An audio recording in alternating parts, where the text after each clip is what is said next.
Hi viewers, welcome to our channel. ప్రస్తుతం మనతో పాటు ఇమ్మంది రామారావు గారు సీనియర్ జర్నలిస్ట్ ఉన్నారు. వారితో ఒకసారి మాట్లాడదాం. సార్ నమస్కారం. నమస్తే అండి. సార్, ఆల్రెడీ ఏపీలో ఎగ్జిట్ పోల్స్ కొన్ని లీకేజ్ అవ్వడం మనం చూస్తున్నాం. అంటే బెట్టింగ్ రాయలు ఉంటారు కదా, వాళ్ళ నేపథ్యంలో అంటే వాళ్ళు ముందే కనుక్కొని ఎగ్జిట్ పోల్స్ ఏ విధంగా ఉన్నాయి చూసి బెట్టింగ్స్ పెడుతూ ఉంటారు కదా, వాళ్ళ ద్వారా చాలా ఎగ్జిట్ పోల్స్ లీక్ అయ్యాయని చెప్పేసి అంటున్నారు. అయితే మెయిన్ గా మనం ముందు నుంచి చూస్తాం పిఠాపురంలో పెద్ద ఎత్తున బెట్టింగ్స్ జరుగుతున్నాయని చెప్పేసి. అయితే ఇప్పుడు ఆ ఎగ్జిట్ పోల్స్ లో పిఠాపురంలో పవన్ కళ్యాణ్ గారు ఓడిపోతున్నారని చెప్తున్నాయని అంటున్నారు. ఈవెన్ తెలుగుదేశం ఫేవర్ లో ఉన్న ఎగ్జిట్ పోల్స్ కూడా పవన్ కళ్యాణ్ గారు ఓడిపోతున్నారని వస్తున్నాయని చాలా మంది ఇప్పుడు ప్రచారంలో అయితే ఒక వార్త ఉంది సార్. మరి దీంట్లో నిజమెంత ఉంది? పవన్ కళ్యాణ్ గారి విషయంలో ఎగ్జిట్ పోల్స్ ఏం చెప్తున్నాయి సార్? పవన్ కళ్యాణ్ గారి విషయంలో ఎగ్జిట్ పోల్స్ లో చాలా వరకు రిగ్గింగ్స్ జరుగుతున్నాయని అన్నాను. దానికి ఆధారం ఏంటి?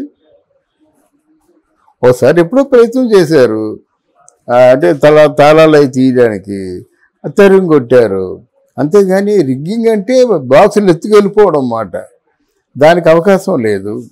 అంటే ఇక్కడ నిన్న సజ్జల రామకృష్ణారెడ్డి తాలూకు ఆ సూచన మేరకు చాలా ఒక ప్రజాస్వామ్యానికి విరుద్ధమైన ప్రకటన చేశాడు.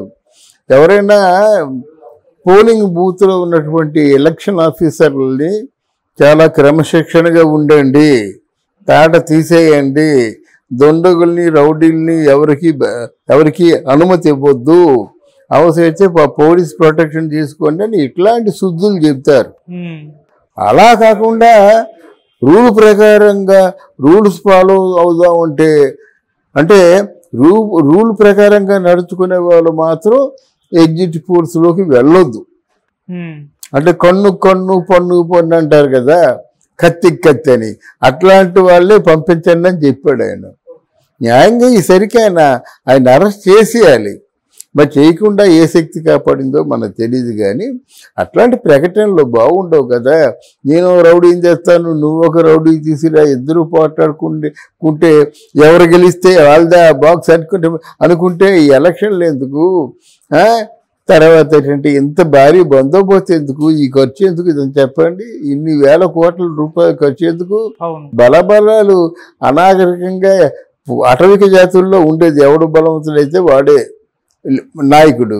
అలాగుండేది. అలా బలబలాలు చేర్చుకొని నాయకుడిగా పెట్టవచ్చు కదా. మళ్ళీ ఒక 10 సంవత్సరాలు వెనక్కి వెళ్ళిపోయి మనం గెలిచాము. ఇప్పుడు అటవికుల్లా మనం ప్రవర్తించవచ్చు, రాజయుగం మనుషుల్లా ప్రవర్తించవచ్చు కదా. మనిషికి బుద్ధి ఉంది, విచక్షణ ఉంది. ఎవరిని గెలిపించుకున్నట్టయితే వాళ్ళ పరిపాలన సజావుగా సాగుతుందో అనేటువంటి అవగాహన ఉంటుంది. ఇల్లు ఉన్నప్పుడు, ప్రజాప్రతినిధిగా ఉన్నప్పుడు ఆయన చెప్పిన వాళ్ళు చెప్పవలసినటువంటి నీతులు ఇవి కాదు కదా.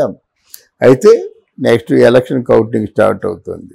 ఈ స్టార్ట్ అవుతున్నప్పుడు మాత్రం డెఫినెట్గా వీళ్ళందరూ జాగ్రత్తగా ఉండాలి. ఒకటి, ఇప్పుడు మీరు అడిగిన ప్రశ్నకి సమాధానం నాకు ఎక్కడ అంతు చెక్కటం లేదు. పిఠాపురంలో పవన్ కళ్యాణ్ ఓడిపోయినట్టయితే ఇంకా ఈ ఎలక్షన్ ఊహించుకోలేము. నేను అనుకుంటున్నాను ఈ ఎలక్షన్లో ఈ season of the hero is Pawan Kalyan. ఈ ఎలక్షన్లో ఇంకెవరూ కనబడటం లేదు. జగన్మోహన్ రెడ్డి కనబడటం లేదు, చంద్రబాబు నాయుడు కనబడటం లేదు. ఎటు చూసినా హీరోగా పవన్ కళ్యాణ్ కనబడుతున్నాడు. నిజంగా హీరోనే, జీవితంలో కూడా హీరోనే. ఎందుకంటే ఆయన తన కష్టపడిన డబ్బు అంతా పంచాడు, కొంత సేవ చేశాడు. అందువల్ల ప్రజల మనసులో కూడా నిలిచిపోయాడు. ఎక్కడికి వెళ్ళినా, ఇక్కడే కాకుండా భారతదేశం మొత్తమే కాకుండా వివిధ దేశాల నుంచి కూడా వాళ్ళు వచ్చారు. ఇప్పుడు పవన్ కళ్యాణ్ని గెలిపించి మరి వెళ్తామని పిఠాపురం హోటల్లో వెయిట్ చేస్తున్నారు, కాకినాడ హోటల్లో వెయిట్ చేస్తున్నారు. గెలిచినట్లయితే భారీ ఎత్తున సంబరాలు చేసుకుంటూ వెళ్దామన్న ఆలోచనతో వెయిట్ చేస్తున్నారు అన్నమాట. మరి వీళ్ళందరూ అవగాహన పోయినట్టే కదా. పవన్ కళ్యాణ్ ఓడిపోతారంటే on what basis that telling? ఎలాగా, ఏ బేసిస్ మీద చెప్తారు? ఏదో చూసాలే, ఏవో కొన్ని సర్వేలు ఉన్నాయి. కొన్ని వైసీపీకి అనుకూలంగా సర్వేలు చేశారు, కొంతమంది తెలుగుదేశానికి అనుకూలంగా సర్వే చేశారు. నా దృష్టిలో ఈ 2 సర్వేలను కూడా తీసుకోను నేను. నమ్మశక్యంగా ఉండాలి కదా. ప్రజావాక్యం ప్రజావాక్యం అంటే ప్రజల తాలూకు అభిప్రాయం ఎలాగుందంటే, ఈసారి ఒకసారి గెలిపించాం కదా, ఒకసారి జగన్మోహన్ రెడ్డి పరిపాలన ఎలా ఉంటుందో చూసాము. ఈసారి మళ్ళీ బాబు వస్తే బాగుంటుంది కదా, పరిశ్రమలు వస్తాయి కదా, జాబులు వస్తాయి కదా, పెండింగ్ ప్రాజెక్టులు వస్తాయి కదా, ఆంధ్రదేశం హ్యాపీగా ఉంటుంది కదా, ముఖ్యంగా పోలీస్ కేసులు ఉండవు కదా, పోలీసులు దౌర్జన్యం ఉండదు కదా, తర్వాత రౌడీలు గోండాలు ఈ రక్తపాతం ఉండదు కదా అని అనుకొని వేసే వాళ్ళందరూ విరిగేస్తారు. లేదు జగన్మోహన్ రెడ్డి వల్ల ఇంత లాభం పొందాం, ఇన్ని లక్షలు ఇన్ని కోట్లు లాభం పొందాం, లేకపోతే ఇంకేదో ఉంది, వాళ్ళకు కోరికలు ఉంటాయి.